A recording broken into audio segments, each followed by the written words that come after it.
Akarshan Films present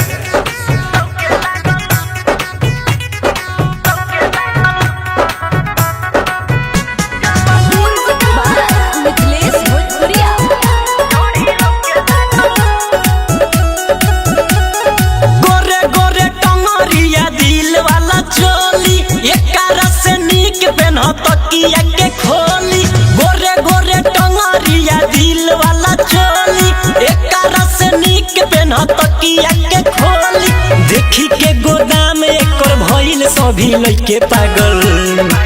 तो जब पूर्व टोला आइल रे ऑर्केस्ट्रा वाली तो ढोड़ी लौके लागल इहे देखिए के बूढ़ा तो छौके लागल के ढोड़ी लौके लागल जब पूर्व टोला आइल रे ऑर्केस्ट्रा वाली तो ढोड़ी लौके लागल।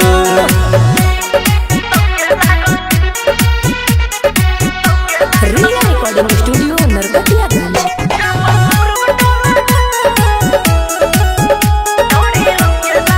लचके कमरिया तो हिलेला जो बनावा यही पडोल जाला हमरो ईमानवा पता नहीं टूटल बाकी बाट सिल पैक हो मारतिया जान देखाइए के बैक हो तो सारा बरियतिया से करे पभों के लागल कि जब पूर्व टोला आइल रे ऑर्केस्ट्रा वाली तो ढोड़ी लौके लागल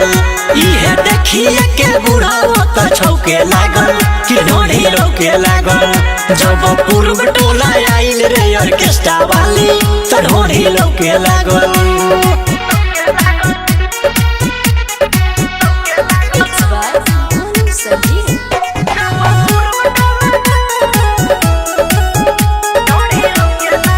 गोले गोले ढोढ़िए कर गजब के डिजाइन नीचवा से सुपर कर ऊपर फाइन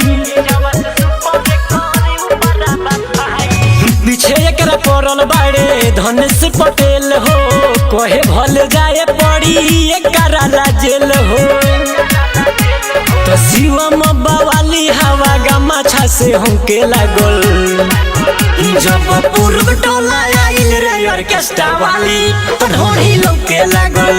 इहे देखिए के बूढ़ा तो छौके लागल के ढोड़ी लौके लागल जब पूर्व टोला आइल रे ऑर्केस्ट्रा वाली तो ढोड़ी लौके लागल। रिया रिकॉर्डिंग स्टूडियो नरकटियागंज।